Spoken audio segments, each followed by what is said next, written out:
¿Qué tal? ¿Cómo están? Buenas noches. Bienvenidos, bienvenidas a esta edición de AAM a través de Noticias Paraguay. ¿Cómo te va, Enrique? ¿Cómo estás? Bien, señor. Mi saludo también a la teleaudiencia. Estamos todavía desde el 6 de agosto, ya el mes pasado, principio del mes pasado, que seguimos con esta ola de scratches y hay un nuevo que le tocó el turno y antes que se vayan a scratchar ya renunció. Y vos sabés que hoy mucha gente estaba diciendo, en realidad renunció supuestamente, en realidad para desmovilizar a la gente. Sí. Pero hay que estar atentos a ver si es que concreta esa renuncia el próximo jueves. Totalmente. Estamos hablando de Jorge Oviedo Mato. Totalmente. Y aparecieron tres, porque era muy fácil decir quién era el siguiente después de Ibáñez. Era obviamente González Daer. Se fue González Daer y habían tres candidatos que peleaban por ser los siguientes. Este señor, que ya había renunciado, de hecho, el año pasado. Aparecía Carlos Portillo, que sumó algunos puntos en los últimos días. Y aparecía también un eterno, Víctor Bogado. Salieron a hablar, los tres salieron a hablar, automáticamente, como si sabían que seguían la hoja de ruta de la indignación. El primero que habló, Víctor Bogado, explicó algunas cuestiones, dijo, no, yo no tengo por qué renunciar, yo estoy sometido a la justicia. Salió a hablar el otro señor, el diputado de Ciudad del Este, Carlos Portillo.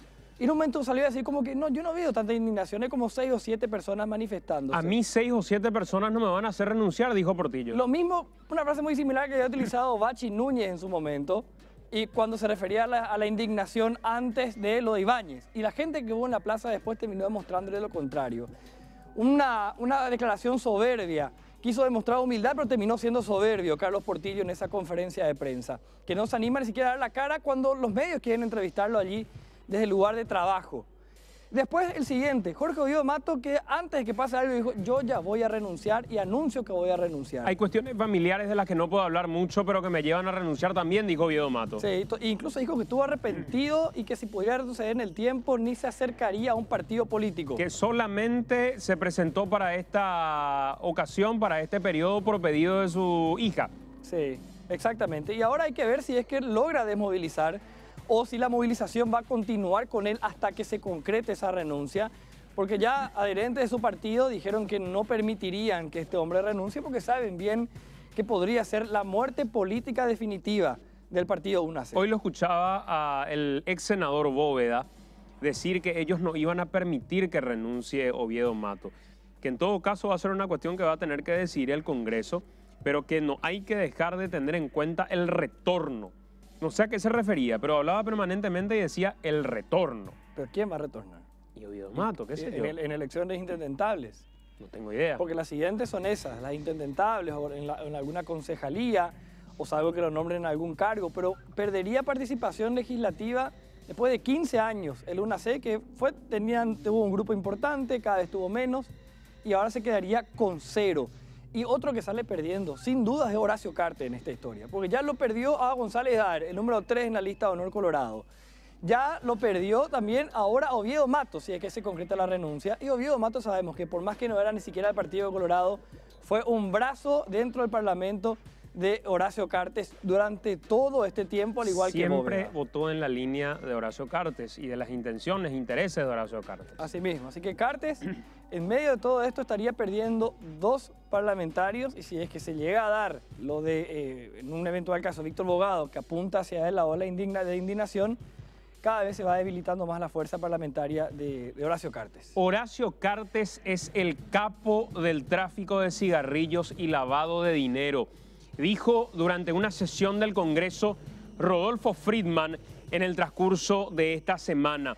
Una semana en la que nos sorprendió verdaderamente desde el Congreso haciendo esas declaraciones, pero diciendo de manera contundente que Horacio Cartes y que esta semana, la que está iniciando, iba a presentar evidencias respecto a lo que decía el capo del contrabando, el lavado de dinero, y hablaba inclusive de cifras que llegaban a 1.200 millones de dólares aproximadamente. Sí, así mismo. Y es como que en aquella sesión del Senado, en la parte de oradores, que es la parte previa al orden del día, pudimos ver un poco algunos roles dentro del Parlamento, sobre todo los nuevos parlamentarios. ¿Por qué?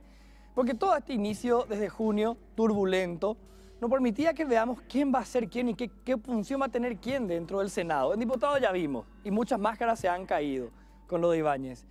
Pero aparece por fin una parte de oradores donde empiezan a decirse de todo, y ahí sale Rodolfo Friedman y después él termina confesando, una entrevista que le hacíamos aquí en Noticias Paraguay, dice, sí, yo como que me voy a encargar de eso, de ir encargándome de presionar por lo menos de donde me toca para que se investigue a Horacio Cartes y todo lo que se sabe respecto a lo capo mafioso que es. Y ahí el hombre que está sentado al lado suyo también demostró para qué está en el Senado. Hablamos del senador que era antes asesor jurídico y abogado de la presidencia de la República, que le sale y le defiende automáticamente a Horacio Cartes, como diciendo acá se dijo algo sobre mi líder y el que dijo ya fue acusado por su papá de no sé qué historia. Así que es como que se empezó a notar qué rol va a tener cada uno dentro de este periodo legislativo. ¿Tenés lo que decía Rodolfo Friedman en la sesión del Senado? Escuchemos un poquitito. Cuando hablamos del capo mafioso que encabeza el tráfico de cigarrillos internacional y el lavado de dinero, es esto, presidente. Y esta persona hoy está queriendo llevar el debate en otro campo. Yo pido y le pido a la Fiscalía General que hoy se está lavando la cara también con toda esta investigación y ojalá que nos investiguen a todos los paraguayos. Que también tengan el coraje y la valentía de investigarlo a Horacio Manuel Cartes Jara, a los Juan Carlos López Moreira, a los José Ortiz, que son los verdaderos capos mafiosos de Latinoamérica con respecto al tráfico de cigarrillos y al lavado internacional de dólares. Si dicen que los 8 billones de guaraníes no entran en la maquinita de calcular, vamos a pedirle a la gente que fabrican la maquinita que hagan una máquina especial para poner los números que Horacio Cartes viene lavando hace muchísimos años en el Paraguay. Desde los 30 y algo millones de dólares cuando todavía gateaba y ni siquiera a rato el biberón de la leche bien, lavaba 32 millones de dólares. Lo llamativo de toda esta historia, Enrique, es que en ningún momento de la defensa a Horacio Cartes hecha por Sergio Godoy, dijo Sergio Godoy, nosotros negamos categóricamente las acusaciones por parte de Friedman. No. O sea, lo único que dijo fue, en realidad, acá Friedman no puede decir nada porque fue candidato en su momento a Honor Colorado y en ese momento no dijo nada. Sí, es un traidor y encima su papá ya le acusó de contrabando también. Y el que lo dijo era un encargado de asesorar jurídicamente al presidente. La pregunta es, si todo este tiempo ellos sabían que Friedman era contrabandista, era tan contrabandista que hasta su papá lo sabía, ¿por qué este hombre está sentado allí y no está en la cárcel? O sea, ¿qué falló dentro del gobierno de ellos que no pudo investigar a este hombre que está sentado allí y juró en vez de Horacio Cartes, de hecho? Y además lo dijo después Friedman, dijo, esperen, yo puedo ser un criminal inclusive y pueden decir lo que quieran, pero lo que yo diga o quien sea yo, nos quita lo que es Horacio Cartes. Y mantuvo su acusación y dijo que va a ir presentando pruebas y va a presionar desde el legislativo para ello. La defensa de Sergio Godoy, que fue más que nada un ataque a quien lo atacó. Algo que de hecho se puede notar de hecho en todas las filas, ¿verdad? Incluso en las redes sociales, cuando uno cuestiona, se te ataca por cuestiones hasta personales, lejos de querer defender algo que evidentemente es indefendible y por ello es que no se busca atacar el argumento. Esa cuestión que seguramente en el transcurso de esta semana vamos a verlo con mayor detenimiento también, porque Rodolfo Friedman, repito, ya advirtió que el jueves en la sesión va a mostrar todavía más elementos que tienen que ver con Horacio Cartes y el supuesto vínculo con el lavado de dinero y el tráfico de cigarrillos. No es el único Rodolfo Friedman que se refirió al caso Horacio Cartes en particular. Otras personas ya han hablado en su momento también en esa línea. Hablando de no es el único, cuando sale Ibáñez o cuando sale Óscar González Daer, muchos dicen, bueno, a partir de acá la historia ya pasemos a otro capítulo, empecemos a hablar de otra cosa. En realidad hay varias personas que tienen casos pendientes con la justicia en nuestro país. En el legislativo, no solamente en Cámara de Diputados, sino que también en el Senado. Así mismo, así mismo. Vamos a repasar ahora en el siguiente material lo que tiene que ver con la Cámara de Diputados justamente. Vamos a ir repasando tanto la Cámara Baja como la Cámara Alta, quiénes son los que tienen algunas cuestiones pendientes con la justicia. Un repaso rápido en este informe de AAM respecto a los diputados que tienen procesos judiciales abiertos.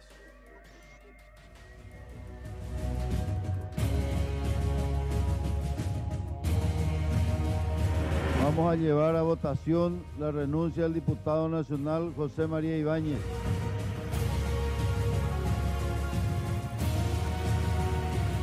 Queda aprobada la renuncia.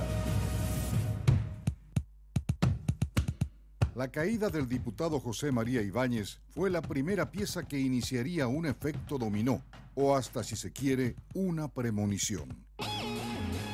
Un adelanto de lo que se vendría a partir de ese momento.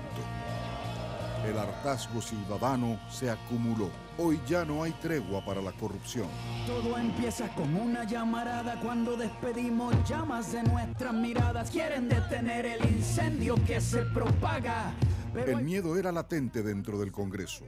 Parecía que si caía Ibáñez, la misma suerte y presión social se pegaría a los siguientes en la lista.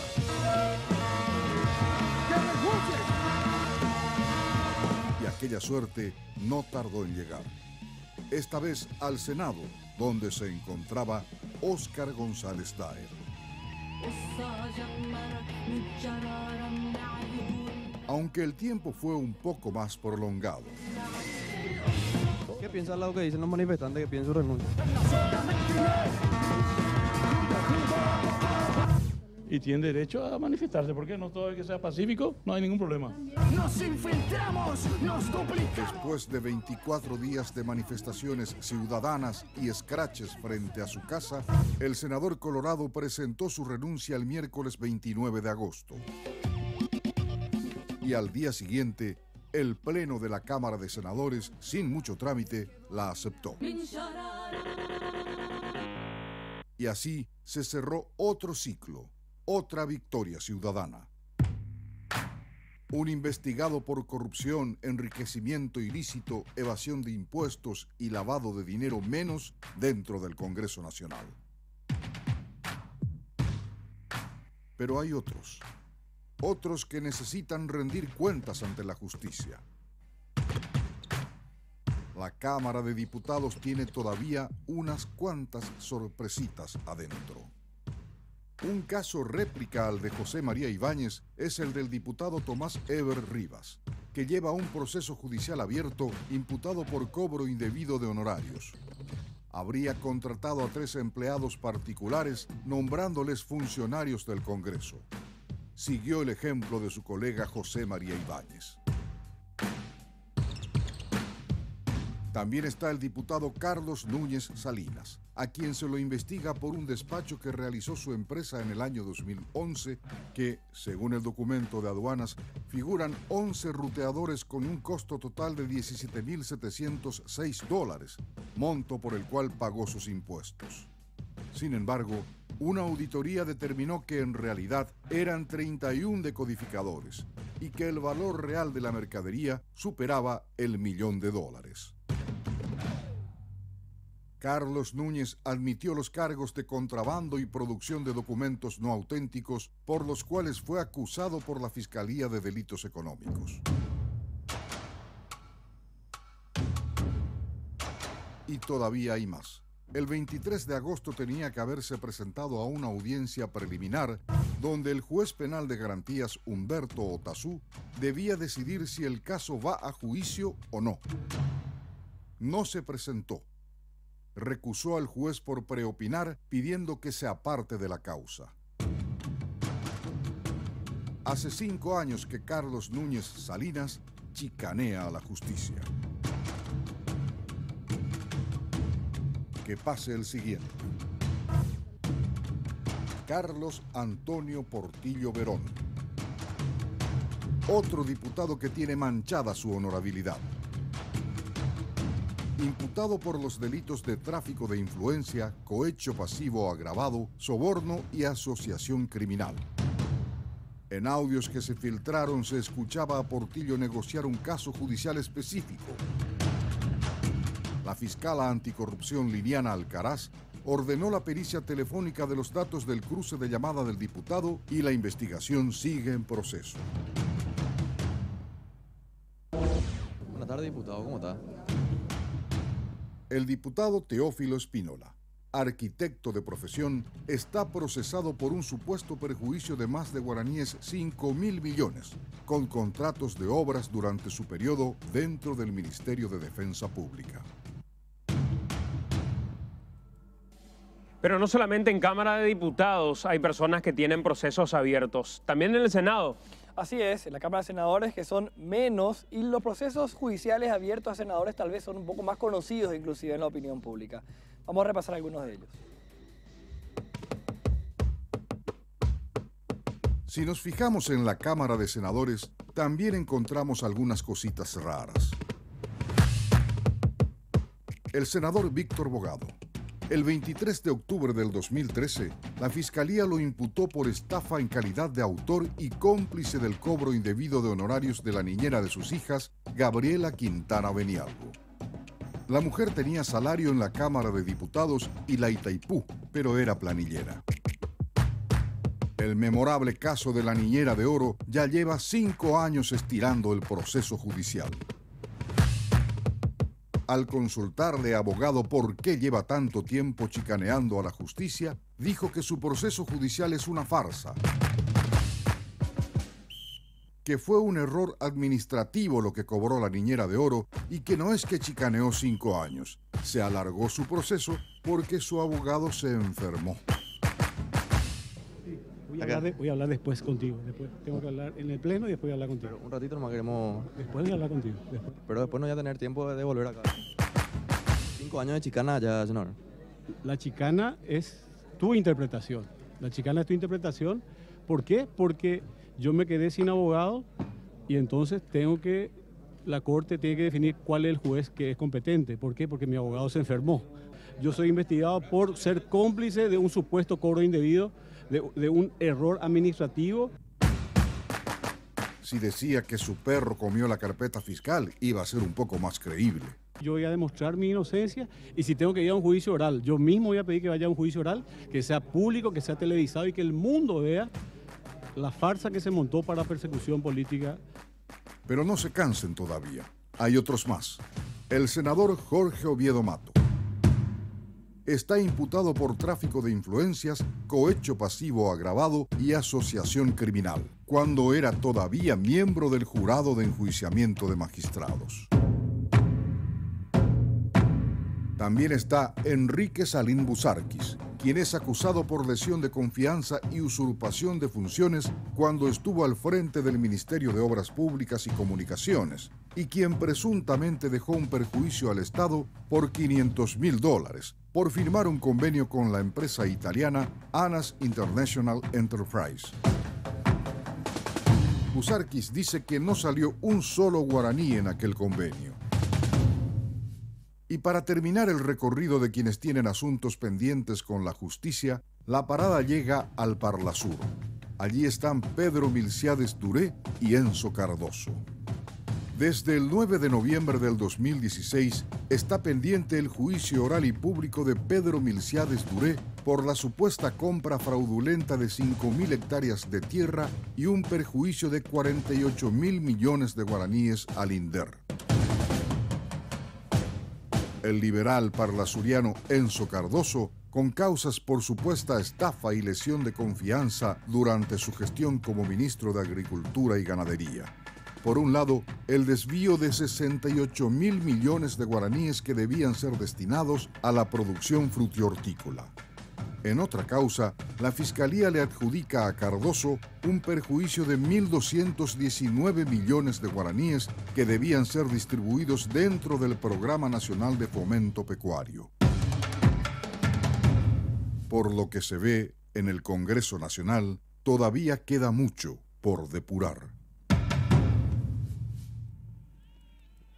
Y hablando de mucho por depurar, mañana, Enrique, 300 firmas aproximadamente van a acompañar este documento que ya tiene fecha de mañana, de hecho, para Miguel Ángel Cuevas Ruiz Díaz, presidente de la Cámara de Diputados. Les estamos adelantando esta documentación a través de AM. Tenemos el agrado de dirigirnos a usted y por su digno intermedio a los demás miembros de la honorable Cámara de Diputados a los efectos de solicitar el tratamiento en la brevedad posible de la pérdida de investidura del diputado electo por el Departamento Central, Carlos Núñez Salinas.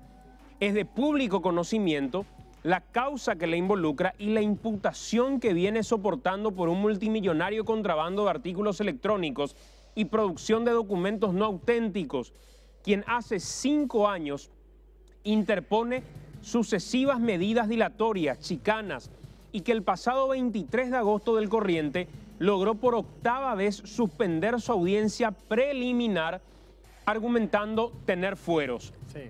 Además recusó al juez por una supuesta preopinión, ¿verdad? Pero ya había chicaneado otras veces hasta por cualquier enfermedad del abogado. Al respecto, la pérdida de investidura representa el juzgamiento de responsabilidad política exigible a los diputados y senadores de la Nación que incurren en la comisión de un hecho punible y en una de las conductas reprochables establecidas en el artículo 201 de la Constitución. Exhortamos y exigimos a los señores diputados a apoyar el pedido de pérdida de investidura del diputado Carlos Núñez Salinas como una muestra de compromiso moral y político ante la sociedad y que la mencionada solicitud va acompañada con las firmas de los ciudadanos del Departamento Central. Sin otro particular, nos despedimos de usted aprovechando la ocasión para saludarlo respetuosamente. Repito, un documento que va a ser presentado el día de mañana, lo estamos adelantando ahora a través de AAM, y son 300 personas aproximadamente que firmaron este documento. Mira, hoy Carlos Núñez Salinas, que logró las excusas pero más ridículas para lograr evitar el juicio oral. Él también, al igual que Ibáñez, propuso reconocer el hecho, reconoció el hecho para lograr una salida alternativa que la Fiscalía le pueda permitir, tal como lo logró Ibáñez. Este hombre no lo logró, él reconoció el hecho, él es un contrabandista reconocido por él mismo, pero no se anima a enfrentar el juicio oral. En alguna oportunidad recuerdo que inclusive se ausentó de la audiencia preliminar argumentando estar enfermo con un justificativo médico, y 2 días después estuvo en la Cámara de Diputados él dando un discurso porque había un proyecto de ley que él mismo había presentado y que se estaba debatiendo, por lo tanto tenía que estar en ese lugar sí o sí para la fotografía correspondiente. También hace poco él fue el hombre que lideró la iniciativa. Carlos Núñez Salinas lideró la iniciativa para blanquear a José María Ibáñez. Ese proyecto de las 30 firmas, de plantear la pérdida de investidura y que se rechace, que todos se abstengan, fue una idea suya. Él fue el que encabezó el operativo blanqueamiento de José María Ibáñez. Sí, señor. Así que ese documento va a ser presentado el día de mañana. Así mismo, va a ser presentado el día de mañana. Tenemos en esta exclusiva de AAM también la firma de 300 personas. También mañana, adelantando un poco algunas cosas que van a ocurrir, me dicen que estudiantes de la Facultad de Ingeniería van a estar escrachando y van a estar manifestándose frente al INTN porque sospechan que se viene un operativo blanqueamiento a Cabrera, que alguna vez también fue centro de protestas estudiantiles. Así es, señor. Vamos a hablar en breve de eso. Hoy también en esta edición de AAM vamos a hablar del engorroso proceso de adopción que se da en nuestro país. Vamos a tener una conversación con referentes del ámbito de la niñez, el caso de la misma ministra de la Niñez, quien va a estar con nosotros el día de hoy, donde lo que pretendemos básicamente es poner en perspectiva qué tanto se garantiza el derecho de los niños y de las niñas en un proceso de adopción. Un trámite que es largo, un trámite que es engorroso, un trámite que es complicado además, que tiene que ver con el proceso de la adopción, donde en muchas ocasiones hemos escuchado de niños que después de salir de sus padres biológicos o abandonar a sus padres biológicos, fueron eventualmente a familias sustitutas, después en el medio de nuevo quedaron en guarda en otras familias o en algún centro en particular y que han pasado 9 o 10 años de sus vidas sin estar verdaderamente con una familia, ni con aquellas que los acogió en algún momento, ni con aquellas que nacieron en algún momento. Así mismo, y hay más casos de lo que la gente se imagina, donde el sistema de adopción aparece como un sistema injusto y que termina perjudicando a los niños. Hace poco hubo casos escandalosos de una niña que fue llevada por una familia que no era la suya, aparece la familia, había una denuncia de secuestro, ella vuelve. Ustedes saben todo el sistema y todas las familias que ella tuvo esa niña en su corta edad, cuántas veces se le tuvo que convencer alguna cuestión relacionada a la madre. ¿Dónde está ella ahora? ¿Cuál es el sistema de protección que tiene? ¿Dónde está? No podemos decir, obviamente, y no se puede saber y corresponde que no se sepa. Pero dentro del sistema de adopción, ¿por qué tendrá que pasar, por todas las cosas que tendrá que pasar esa niña? Todo lo que pasa con este sistema de adopción que en estos días fue motivo de noticia justamente porque se empezó a descubrir del proceso complicado y hasta con algunas cuestiones absurdas que terminan afectando al futuro del país, a los niños termina afectando. Hoy, en esta edición que podemos considerar una edición de AAM, vamos a presentar unos materiales donde la gente va a poder entender, mediante los cuales la gente va a poder entender de qué se trata el proceso de adopción en Paraguay. Y vamos a debatir qué es lo que tiene que cambiar. Porque además ya hay una intervención por parte del Ministerio de la Niñez. Teresa Martínez es una persona que desde el Ministerio Público ha trabajado ya en su momento en cuestiones que tienen que ver con investigaciones ligadas a estos procesos. Y hoy, ¿cuál es la diferencia respecto al rol que tiene en la Secretaría de la Niñez, Ministerio de la Niñez, respecto a lo que puede llegar a aportar ese ministerio como para poder de alguna u otra manera transparentar los procesos y sobre todo en los procesos de adopción velar verdaderamente por el derecho del niño y por el derecho de la niña? Nos va a acompañar también por parte de la organización Enfoque Niñez la abogada Alejandra Rodríguez y con ambas vamos a hablar respecto a esta situación en particular. Vamos a hacer la pausa, a la vuelta de la pausa ya están con nosotros nuestros invitados. Vamos a hablar de este proceso de adopción en esta edición de AAM. Venimos en 2 minutos.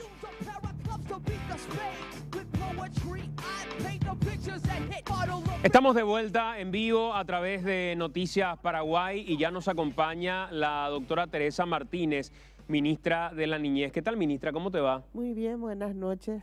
Gracias por acompañarnos. Y también Alejandra Rodríguez de Enfoque Niñez. ¿Cómo estás, Alejandra? Gracias por acompañarnos. Muy bien, Santiago. Gracias a vos por la invitación. ¿Cuándo se intervino el Centro de Adopciones, doctora? El jueves. Sacamos la resolución, tan pronto tuvimos la directora del centro,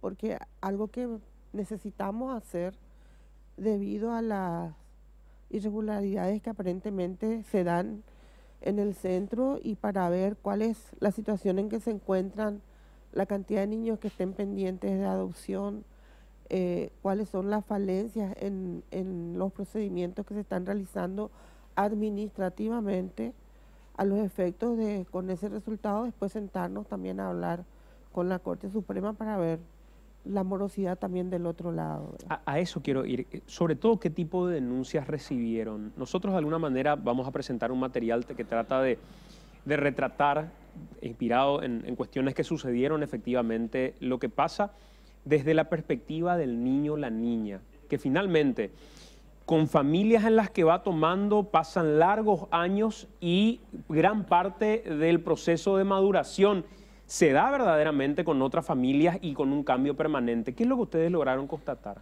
Bueno, todavía la intervención se está dando.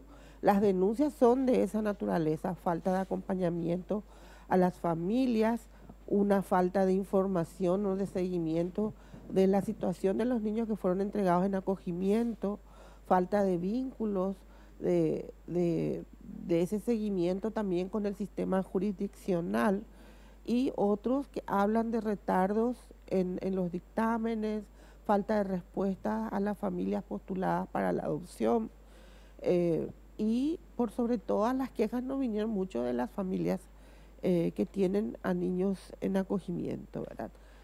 Yo creo que todo lo que siempre también se cuestionó a la institucionalización, que es el niño encerrado en una parte, se trasladó al otro lado por la falta de ese seguimiento, de ese acompañamiento y la desidia. No sé en qué momento perdió su norte el centro de adopciones.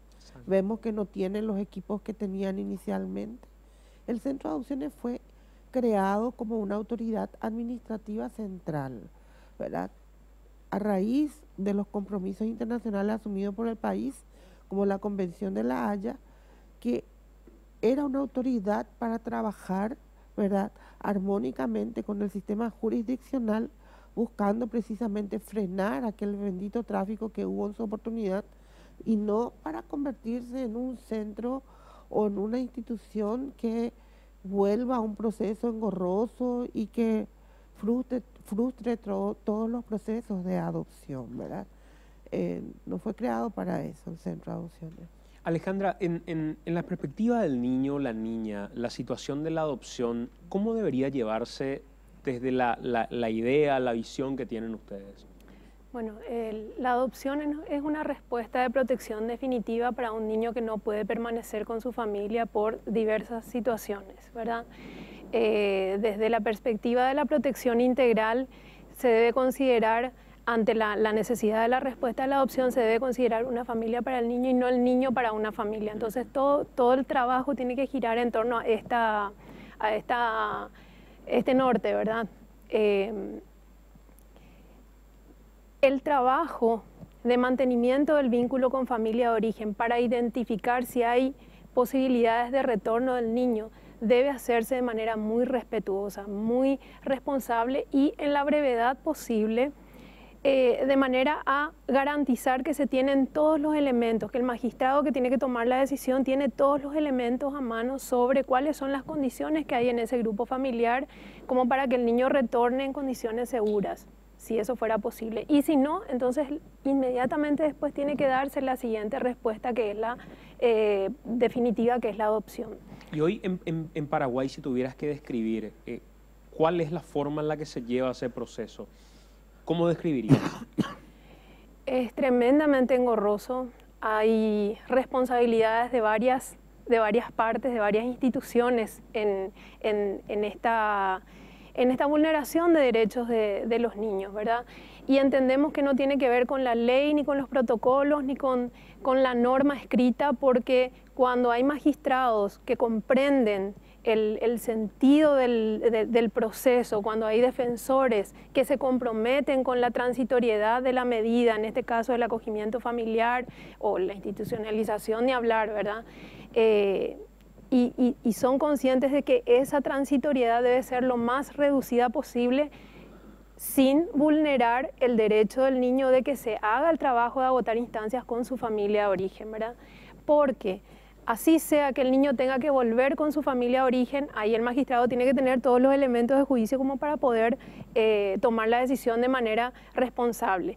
Pero si la decisión es que el niño no retorne, hay un proceso de adopción posterior y ese niño que va a adopción después es un adolescente o un adulto que se pregunta sobre su origen. Exacto. Entonces, ese informe que se hace, es cierto, le sirve al magistrado, pero finalmente el informe es el relato que le hace el equipo técnico al niño sobre lo que encontró en su grupo familiar y el motivo por el cual no pudo él volver a su familia. Me gustaría ir a Ricardo y Enrique con relación a un material que preparamos en la intención de describir un poco cómo es todo este proceso desde la perspectiva de un niño o de una niña. Enrique. Gracias, señor. Estamos acá con Ricardo. La idea un poco es que la gente vaya entendiendo todo lo que va a ser noticia en los próximos días a partir de esta intervención. ¿De qué estamos hablando, Ricardo? Justamente un caso en particular, el que se dio a la luz también este año, el caso de Fiorella, no sé si recuerdan. Sí.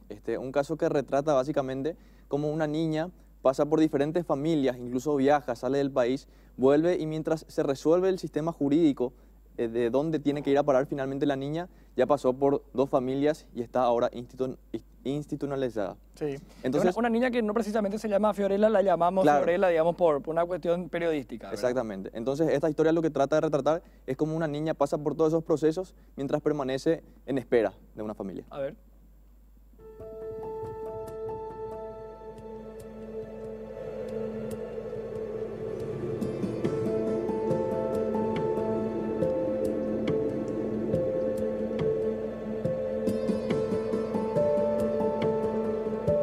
Hola, yo soy Milagros y me dicen Mila.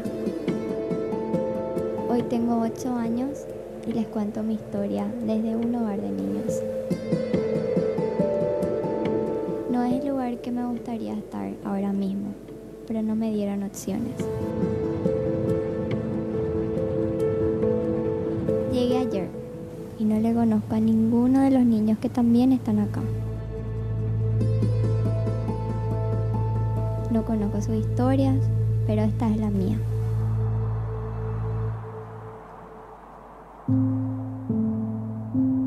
Aunque recuerdo muy poco mis primeros años de vida, recuerdo vagamente que había días que no teníamos nada para comer y que pasábamos mucho frío.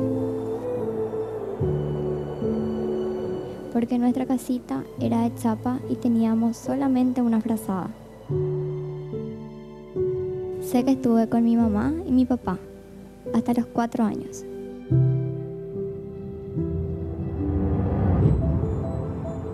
Y a los pocos meses de mi cumpleaños, todo se volvió muy confuso para mí.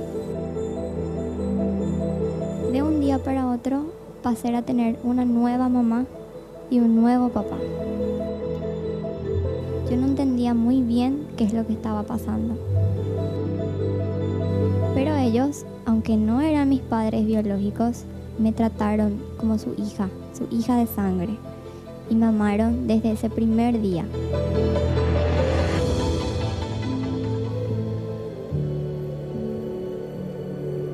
Al año de estar con ellos, nos mudamos a Argentina. Nunca había salido del Paraguay. Cada momento que vivía allá se quedaba en mi memoria, como una fotografía que tomaba mi cabeza. Por eso, todo lo que hoy yo recuerdo es lo que viví y lo que pasé con ellos. Mi segunda familia, que se volvió la primera en mi vida.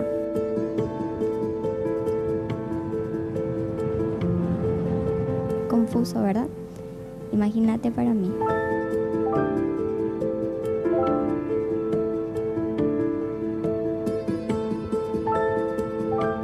Nunca fue fácil cada experiencia que a mí me tocó vivir.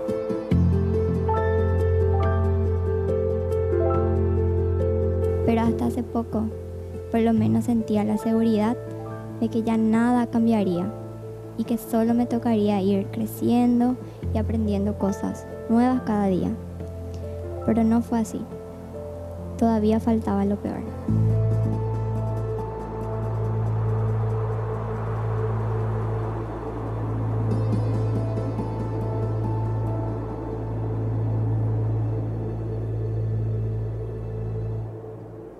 Después de 3 años fuera del país y viviendo uno de los mejores momentos de mi vida, volvimos a Paraguay.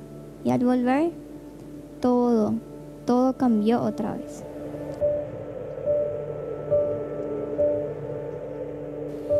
Aparecieron mis padres biológicos y con ellos las luces de las cámaras y los trajes de abogados. Pero a mí nadie me preguntaba qué es lo que yo quería, ni si yo estaba bien o qué me pasaba por la cabeza.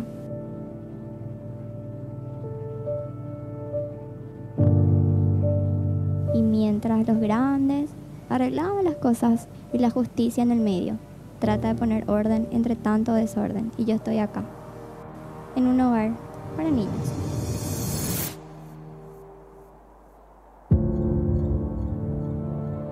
Un nuevo ambiente, nuevas personas, nuevos problemas.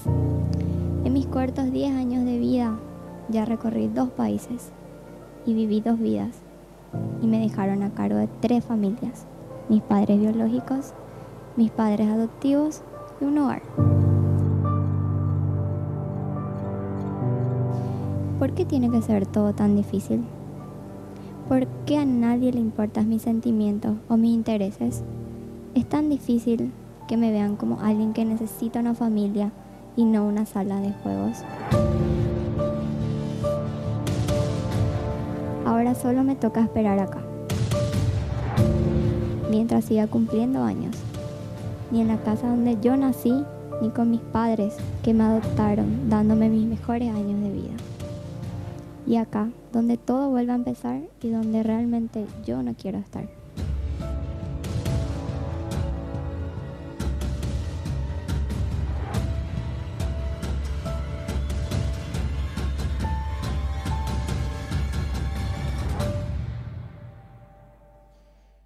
Me decía un amigo hace poco tiempo, en este país casi todas las discusiones terminan en la Facultad de Derecho. Y muchas de estas discusiones, al terminar en la Facultad de Derecho, en realidad probablemente dejen de lado esa pregunta que hacía esta niña en su relato: ¿qué es lo que yo quiero?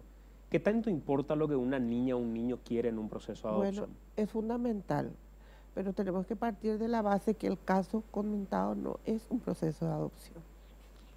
Precisamente ese es un caso que no es adopción.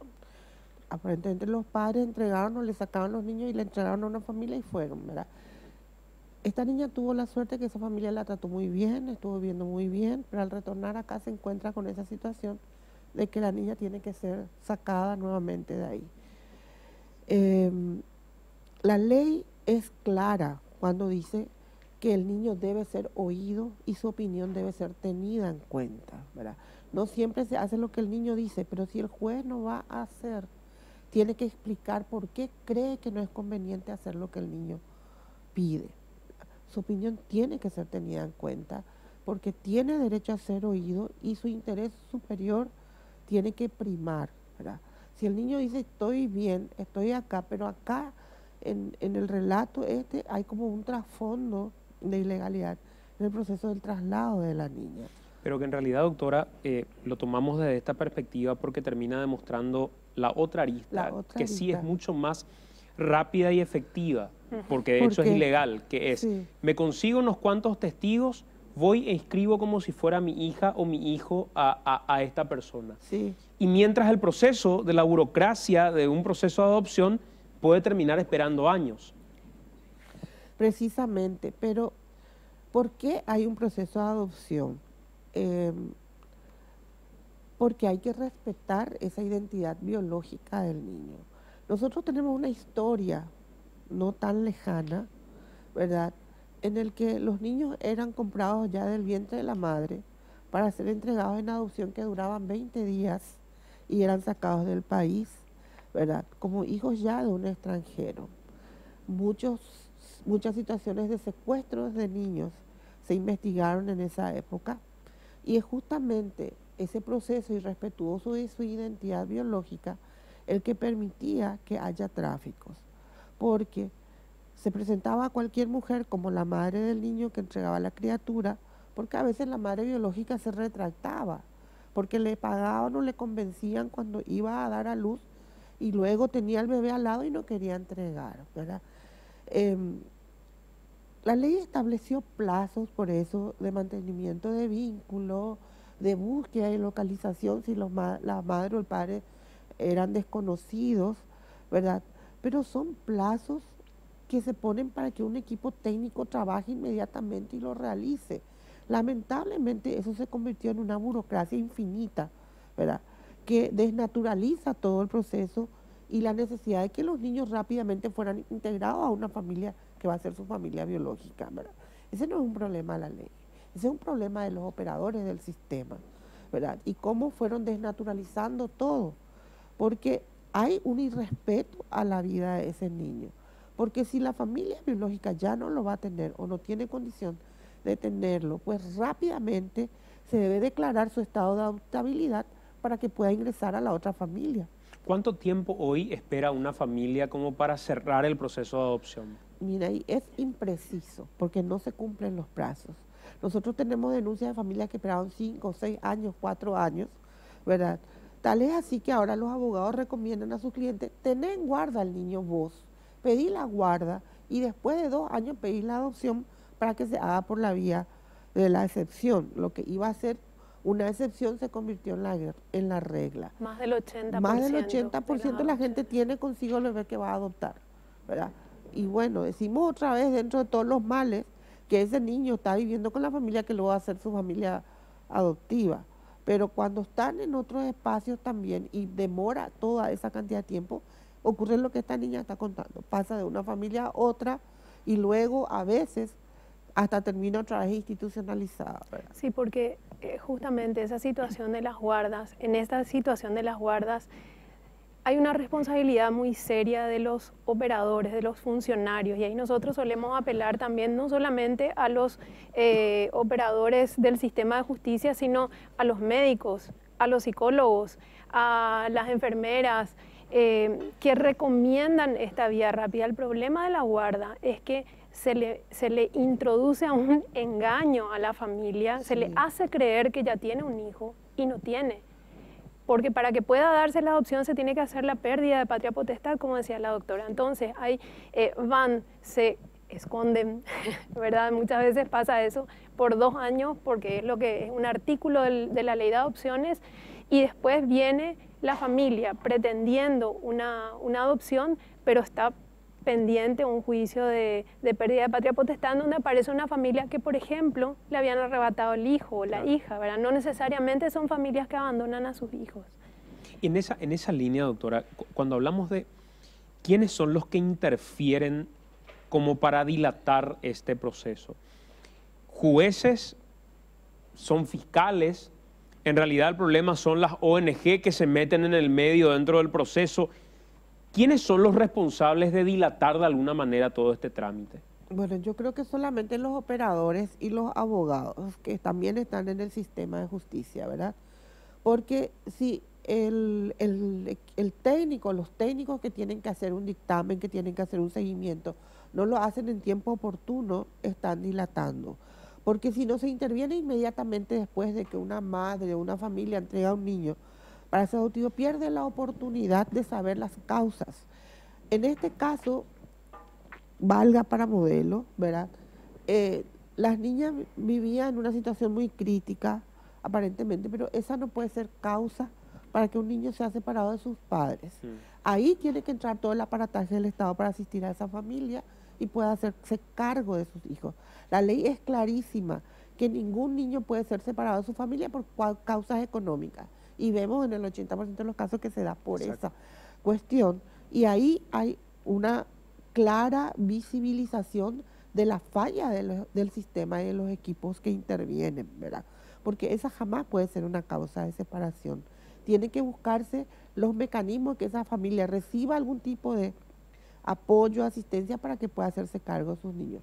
Ahora, si se da la pérdida de la patria potestad, tiene que ser rápida, ¿verdad? Un niño no puede estar 4 años esperando que se rompa el vínculo con su familia biológica para poder pasar a una familia que va a ser la suya definitivamente.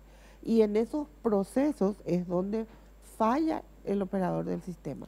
Tanto veo el equipo administrativo como el sistema de justicia, porque ahí interviene el defensor del niño que está para cuidar los derechos del niño, ¿verdad? ¿Por qué el defensor no urge, no insiste, no busca la forma de que se resuelva inmediatamente?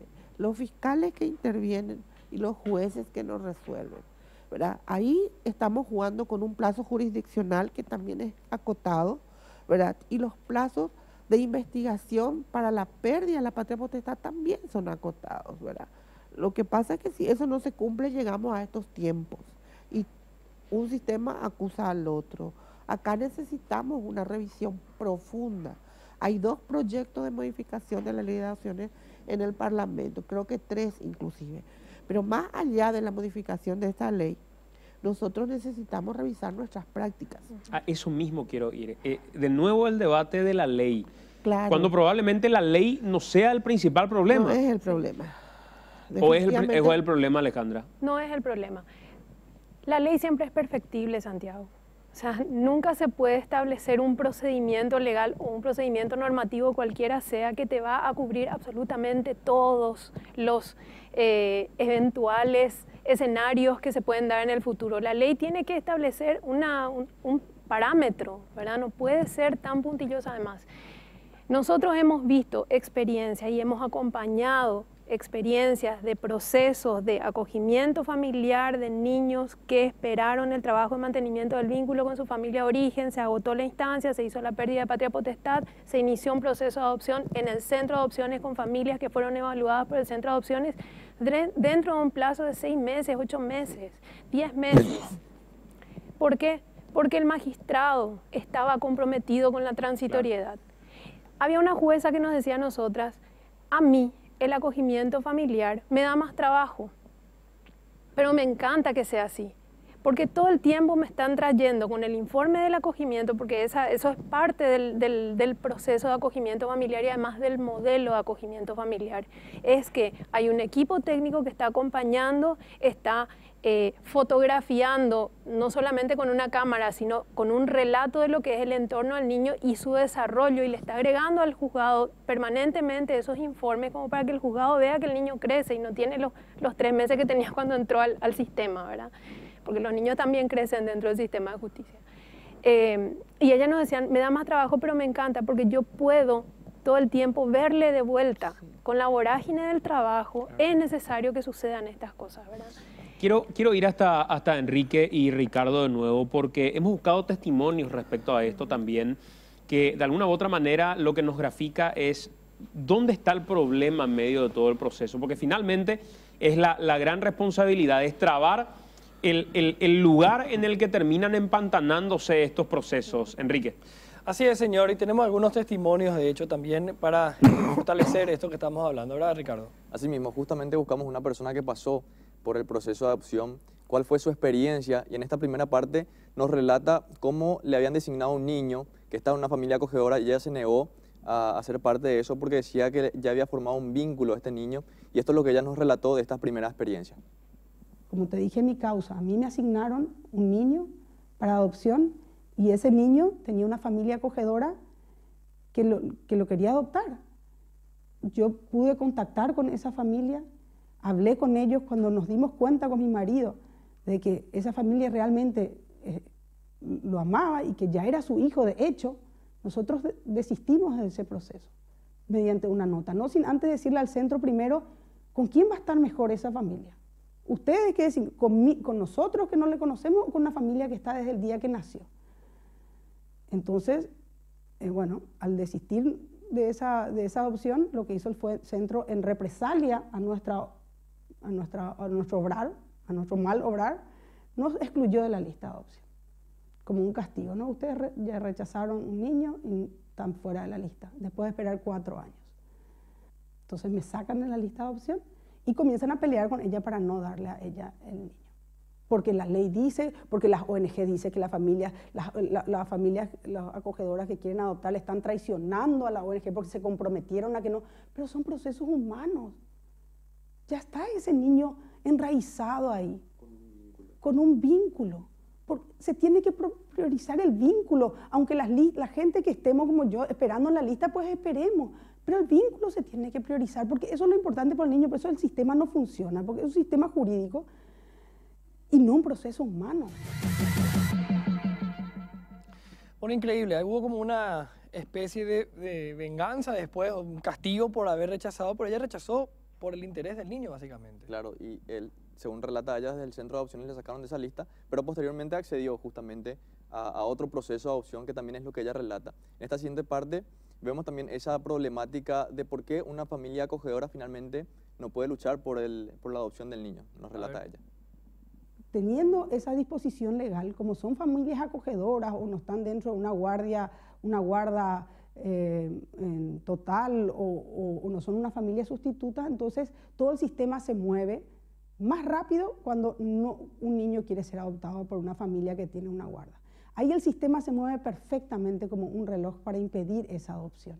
Cuando el vínculo ya se generó, lo que tienen que hacer es acelerar los procesos del estado de adoptabilidad del niño. Porque no es que el proceso de adopción tarda demasiado, el proceso de adopción es sumamente corto. Lo que tarda es que el niño sea declarado en estado de adoptabilidad. ¿Y quién tiene culpa de eso? Para mí, principalmente la Defensoría de la Niñez, porque ellos son los abogados del niño, ellos tienen que impulsar el proceso. Para mí, la familia guardadora es algo genial, como te dije. Un niño que no está institucionalizado y vive en una familia desde el vamos, es un niño que tiene muchísimo más chances de salir adelante, es un niño muchísimo más feliz. Lo que está mal es satanizar si ese niño, por una mora judicial o por un problema legal, queda 2 años en esa familia y comete el pecado de intentar adoptarle.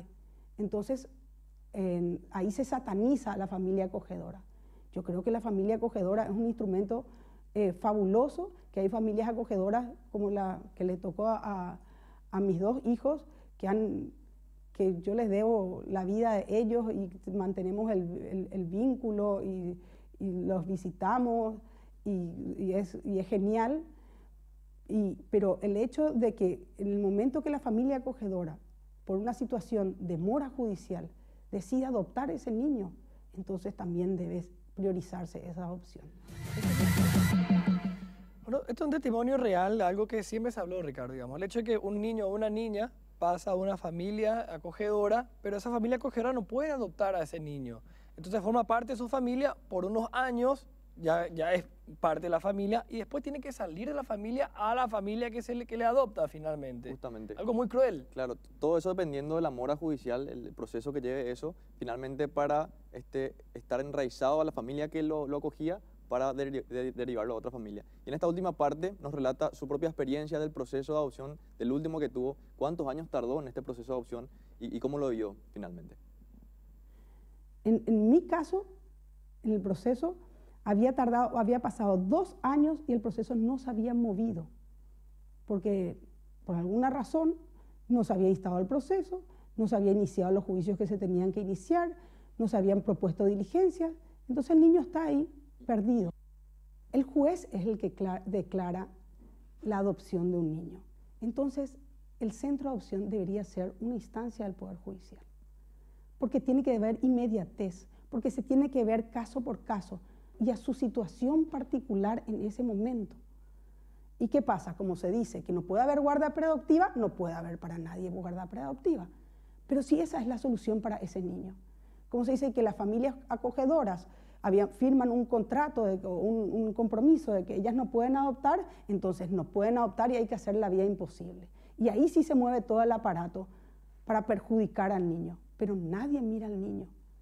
El interés superior del niño, que es un principio que rige el Código de la Niñez, no existe. Acá existe velar por el proceso, que se haga lo que dice la ley, pues si la ley está mal, se tiene que hacer lo que está mejor para el niño. Ese es el norte, y se perdió el norte. Porque hoy en día el Poder Judicial o la jueza determina que para tal niño la mejor situación es esta y el centro de adopción dice no. Nosotros creemos que la familia que tiene que ser es esta. Y propone, y ahí se crea un conflicto, ¿verdad? Porque en verdad, ¿quién declara la adoptabilidad de un niño o quién declara que un niño va a ser adoptado por tal o cual persona? Es el Poder Judicial. El centro de adopciones no tiene funciones jurisdiccionales. Y hoy en día se le sustrajo esa potestad al juez, entonces se crea un conflicto. Entonces se necesita mediar en esa situación. Ministra, ¿querías decir algo? No, lo que está diciendo esta abogada, su experiencia es terrible, ¿verdad? Pero puntualicemos las cosas. El centro de adopciones definitivamente es una autoridad administrativa, por ley. No puede ser parte en los procesos de adopción, no es parte. Y la única autoridad que tiene facultades de dar a un niño en adopción es el juez. Jamás perdió esa atribución. Sí, lo que vemos es esto, por eso está intervenido el centro, ¿verdad? ¿Cómo va a tratar de obstaculizar un proceso de adopción cuando ya hay un vínculo y no hay nada en la ley que prohíba que una familia acogedora pueda adoptar cuando se dan esas situaciones de mora judicial? Ese contrato estamos también nosotros revisando, ¿verdad? Porque si son familias acogedoras, ciertamente saben que van a entregar ese niño a otra familia en adopción. Pero cuando se dan las situaciones de mora judicial excesiva y ese niño ya genera un vínculo, bienvenida si esa familia lo quiere adoptar también, porque no todos van a estar en condiciones de adoptar a un niño, ¿verdad? No todas las familias acogedoras lo pueden hacer, ni van a intentar hacerlo. Pero si ya hay ese vínculo creado por causas ajenas a ellos mismos, no hay ningún impedimento legal para que lo adopte, ¿verdad? Esa guarda no va a ser preadoptiva porque ellos no tenían la intención de adoptar. Sin embargo, hay otras personas que sí piden la guarda para posteriormente poder adoptar al niño. Y evidentemente tratan de encontrarle el vacío al sistema para no pasar por todos esos procesos. La lentitud para declarar el estado de adoptabilidad de un niño es una de las causas, ¿verdad? Y la otra es que después no se impulsen los procesos para la adopción. Y ahí sí hay una gran responsabilidad de todos los operadores del sistema, ¿verdad? Alejandra. Sí, para aclarar nomás, las familias acogedoras firman con los programas de acogimiento familiar un acuerdo.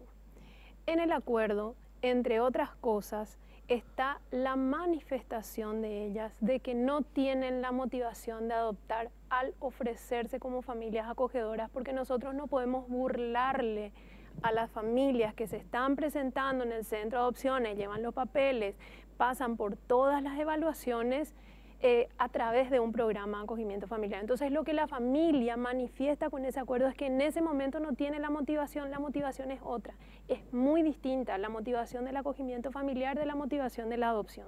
En la adopción uno quiere tener un hijo y se encuentra con un niño, se enamora de ese niño y ya empieza a generar un vínculo. En el acogimiento familiar no.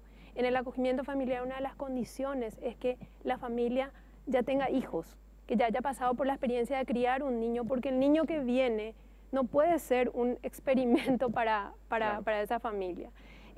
Viene ya con muchas necesidades previas y la familia tiene que poder tener todas las condiciones de darle a ese niño lo que necesita en función a lo que él necesita. Y el vínculo que se genera tiene que ser muy claro, porque el acogimiento familiar es una medida transitoria.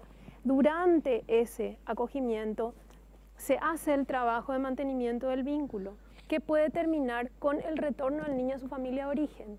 Entonces, una familia que tiene motivación para adoptar no puede recibir a un niño que después puede volver a su familia de origen. La familia que le recibe tiene que tener toda la predisposición para colaborar con el equipo técnico en todo ese proceso. Pero cuando ya se produjo la Pero acotación que cuando hacía, sucede, claro. obviamente, Santiago, y no es cierto que las ONGs le persiguen a sus familias acogedoras diciéndoles que no pueden adoptar.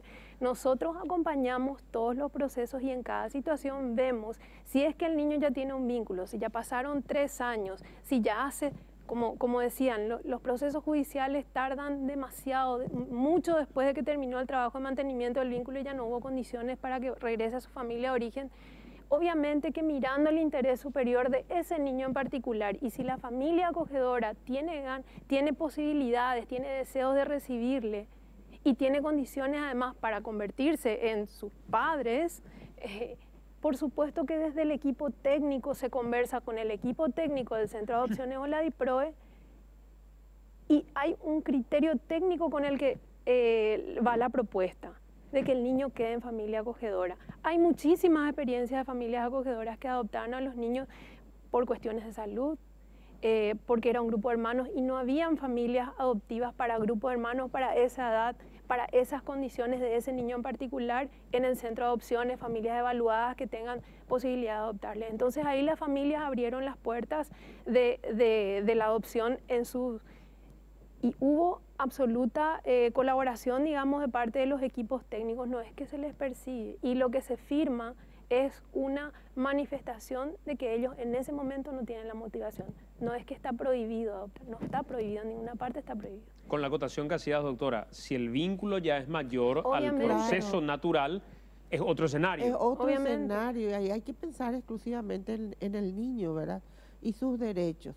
Es por eso que nosotros estamos haciendo la intervención justamente de ambas instancias, tanto de del Centro de Adopciones como de la DIPROE. Queremos ver dónde está la falla. Nosotros tenemos denuncias que con ciertos abogados todo es más rápido, ¿verdad? Con otros abogados nadie responde.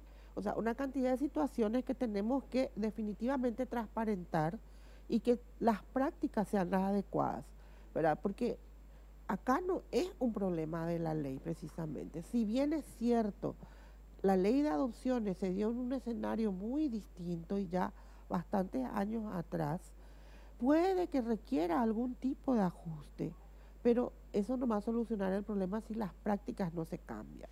A eso nomás quiero ir. El escenario que plantea Alejandra me parece un escenario ideal, pero yo no sé si ese es el escenario que se da hoy. Por eso precisamente la intervención del Centro de Adopciones. Claro, por eso claro. es, ¿verdad? Porque el escenario que nosotros tenemos es distinto. Nosotros vemos un centro resquebrajado, totalmente debilitado, sin los equipos con que contaban cuando se creó el Centro de Adopciones, ¿verdad? Y así no va a dar respuesta.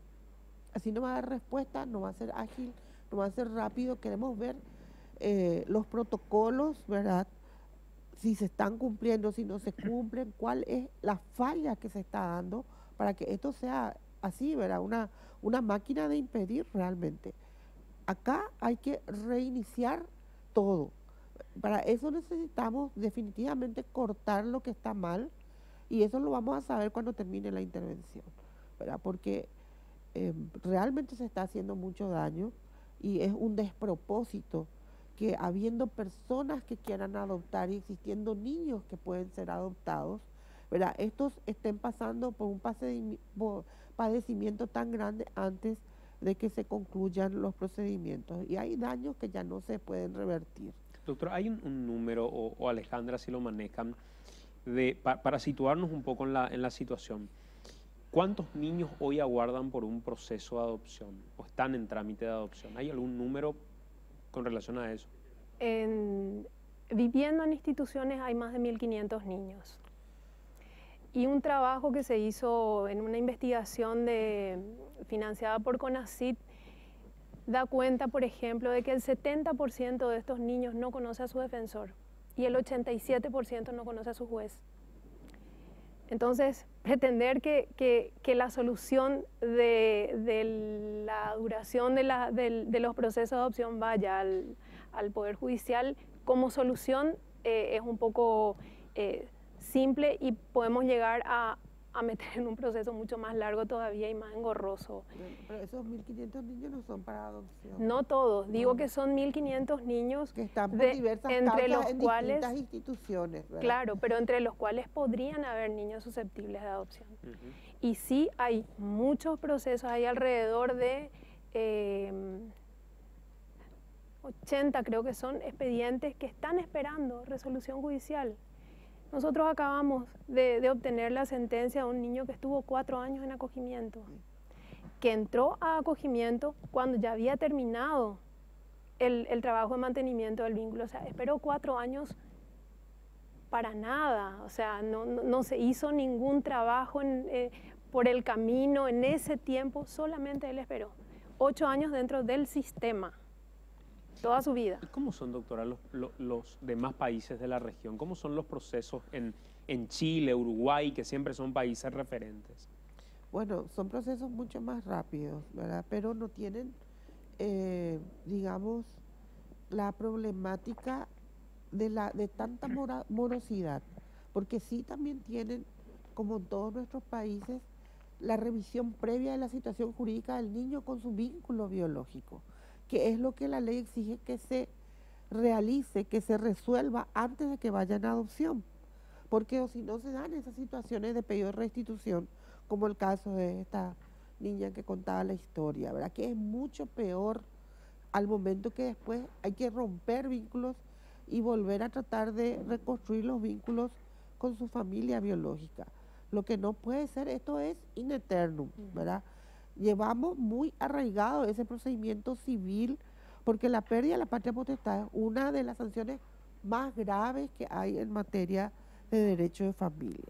El derecho de la niñez tiene la pérdida de la patria potestad como necesaria para que se declare un niño en estado de adopción, pero no es un procedimiento ordinario que tiene que durar toda la vida. Esto es un niño que está ahí en acogimiento o en guarda y que evidentemente su familia no tiene condición de tenerlo o no lo quiere tener, que se resuelva inmediatamente esa declaración de estado de adopción.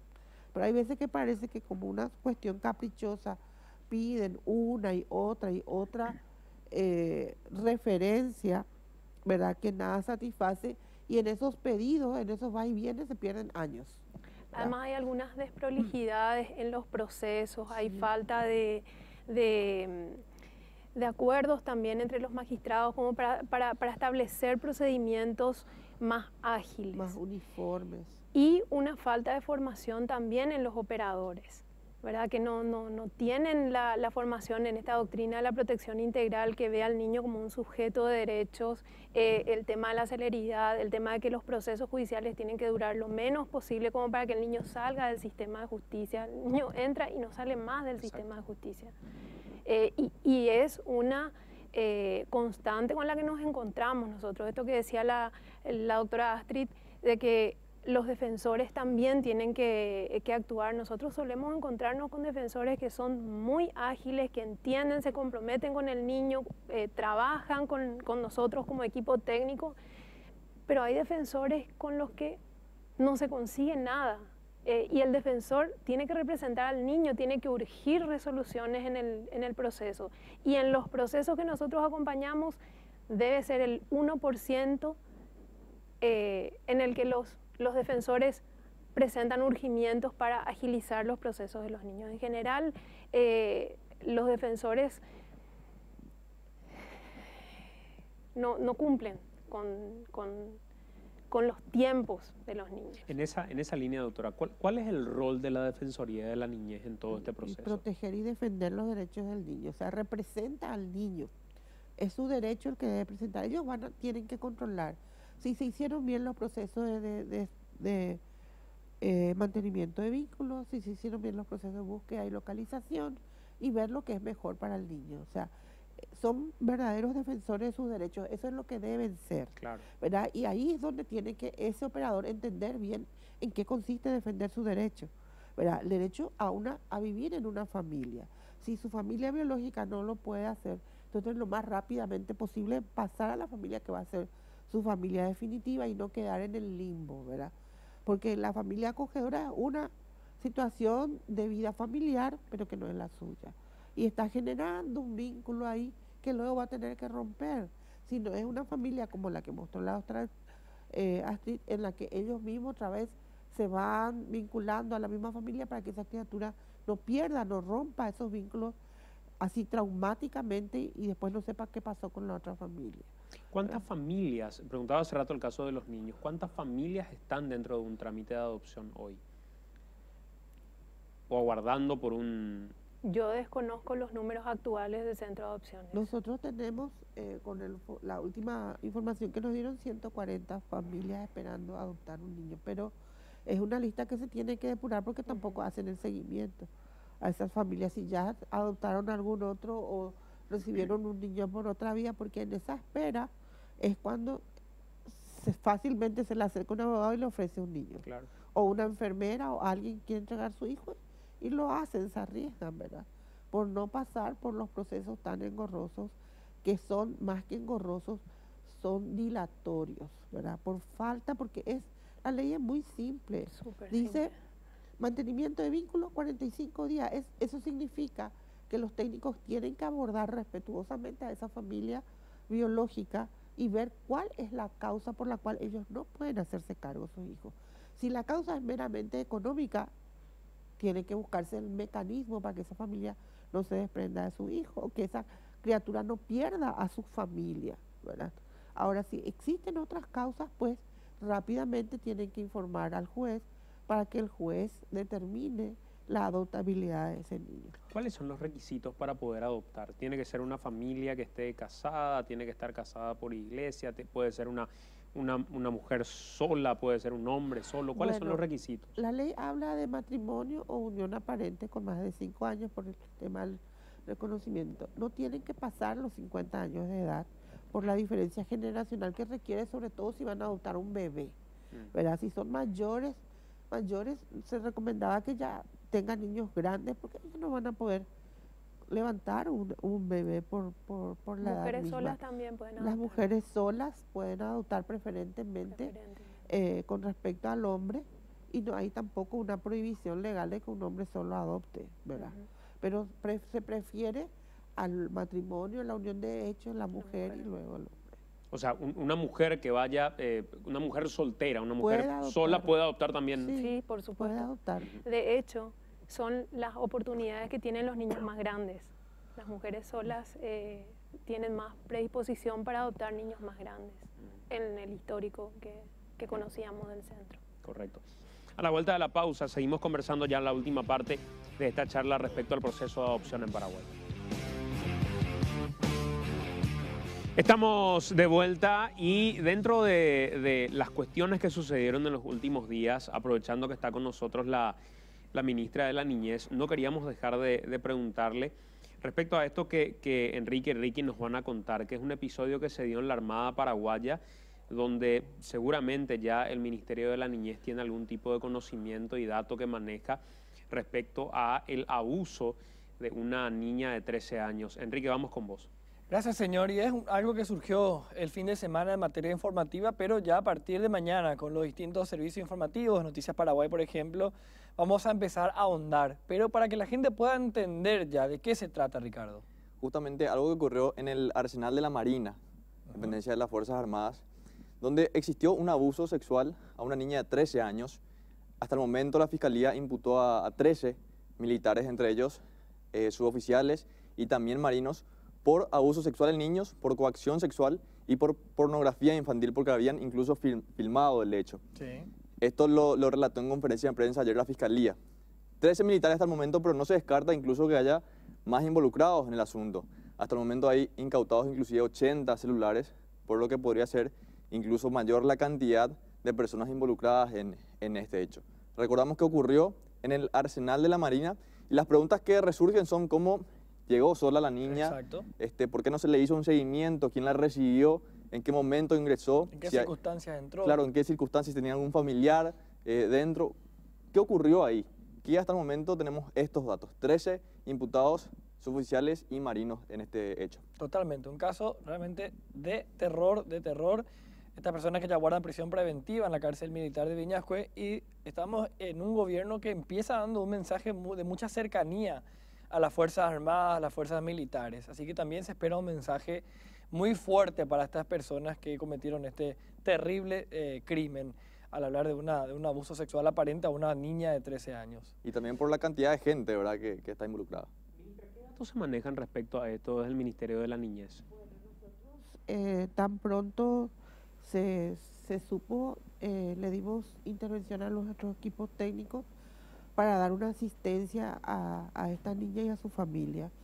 Se la acompañó durante todo el tiempo que tuvo que estar en instancia judicial. Intentaron hacer una cámara Gesell, no se pudo porque está muy afectada. Se la llevó a la clínica médica para su asistencia psiquiátrica, ¿verdad? Y de hecho nosotros convocamos mañana una mesa para trabajar con todos los servicios que debemos involucrarnos en la asistencia de esta niña, porque tienen que recibir una atención de calidad. Se requiere de asistencia en salud mental, psicológica, tanto como psiquiátrica, y también todas las demás asistencias que conforme los técnicos evalúen, la familia debe recibir. Y esta mesa, ¿quiénes integran? Porque me imagino que también las fuerzas militares tienen que estar integradas en esta mesa. Claro, van a ser convocadas las autoridades. Nosotros estamos trabajando con el Ministerio de Salud, esencialmente.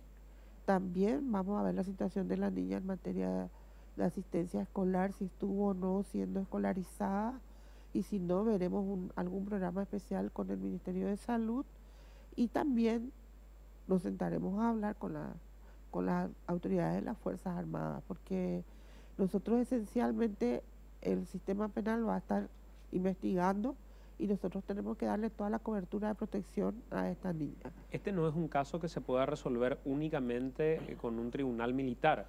No, esto ya se judicializó, es una instancia penal, ¿verdad? Es un delito ordinario y que debe ser intervenido y judicializado en la instancia penal ordinaria, ¿verdad? De hecho, ya están imputadas estas personas. ¿Tienen conocimiento ustedes cómo llegó la niña hasta ahí? No se tiene conocimiento todavía porque la niña no está en condiciones de hacer un relato coherente de cómo fue, ¿verdad? Pero hay que darle a ella su tiempo y por sobre todas las cosas proteger su salud mental y ir poco a poco conforme vayan indicando los técnicos. Nosotros no la podemos interrogar, tampoco vamos a trabajar con ella otros sucesos, solamente su protección, y ya el sistema penal, cuando ella esté en condiciones, seguramente que la va a poder interrogar. Correcto. Bueno, doctora, te agradezco por estar con nosotros, también a Alejandra. Lo último que quiero consultarte es, ¿cuál crees debería ser el final de esta historia de intervención en el centro de adopciones? El escenario ideal, lo que vos crees que tendría que pasar después de la intervención, en cuanto a los tiempos, los plazos, en cuanto a precautelar los derechos del niño, la niña. ¿Cuál es el escenario ideal que imaginás al terminar esta intervención? Reconstruir ese centro de adopciones con sus equipos técnicos, digamos, capacitados de tal manera que cumpla con los procesos y realmente se revierta el daño de la forma por las formas mismas. Las formas están hechas en la ley para que haya un ordenamiento, no por que existan por sí mismas, ¿verdad? Las formas tienen que ser cumplidas siempre y cuando protejan los derechos del niño. La ley debe ser respetada, pero los técnicos deben trabajar en función exclusiva al interés superior del niño, ¿verdad? Eso es lo que vamos a buscar, un centro dinámico, ¿verdad?, que trabaje en pos de los derechos del niño y única y exclusivamente para eso, no para resguardar ni el interés de los adoptantes ni de la familia de los niños, ¿verdad? Y eso imprime agilidad a los procesos y estar en defensa siempre de la calidad de vida de estos niños. Alejandra, ¿qué esperan ustedes al finalizar este proceso de intervención? Bueno, nosotros para empezar celebramos la intervención, ¿verdad? Porque nos parece que, bueno, por un lado confiamos muchísimo en la administración de la doctora y nos parece que todo el equipo que se está instalando tiene que tener la certeza absoluta de que van a empezar a trabajar con transparencia, ¿verdad? Identificar cuáles son los recursos que hay dentro del centro, cuáles son las falencias, las organizaciones que históricamente estuvimos trabajando y apoyando el fortalecimiento del Centro de Adopciones y la Secretaría de la Niñez. Estamos dispuestos a facilitar todo lo que se tenga que facilitar y participar de lo que se tenga que participar para esclarecer, digamos, eso. Y por otro lado, también esperamos que al agilizarse estos procesos, de la misma manera se fortalezca el acogimiento familiar como modelo de protección transitoria prioritaria que está establecida en la política de protección especial que está vigente, es aprobada por el Consejo Nacional de Niñez en Paraguay. Gracias, Alejandra, por acompañarnos. Gracias a vos, Santiago. Gracias, ministra, por estar con nosotros. Así por la invitación. Muy amable. Bueno, señores, estamos cerrando esta edición de AM, recordando, Enrique, lo que va a acontecer mañana cuando se presente esta nota en Cámara de Diputados. Así es, 300 personas que firman una nota pidiendo al presidente de la Cámara de Diputados la pérdida de investidura del diputado Carlos Núñez Salinas, Colorado, de Honor Colorado, que está procesado y con un pedido de juicio oral ahí en puertas, una audiencia pendiente por un caso de contrabando. Y según esta nota, según lo que creen estos ciudadanos, está utilizando sus poderes de diputado para evitar enfrentar a ese juicio oral. Un caso que él mismo había confesado como parte del procedimiento haber cometido. Yo no sé si a esta altura Carlos Núñez Salinas todavía es Honor Colorado, ya es un añetete. Y yo creo que ¿ya cambió? Yo creo que a esta altura ya es un añetete. Creo que inclusive ella visitó al propio presidente de la República poniéndose a su disposición. Creo, habrá que confirmar eso. Entró al Congreso como Honor Colorado. Sí, señor, eso sí. De vuelta, ¿verdad? Ya es su segundo periodo. Así es. Mañana, 5:55 de la mañana, nos reencontramos a través de Noticias Paraguay con Teleamanecer y en tu caso ya la tarde. A las 4 de la tarde, en vivo por Noticias Paraguay. Gracias por acompañarnos, que tengan una buena noche. Chau, chau.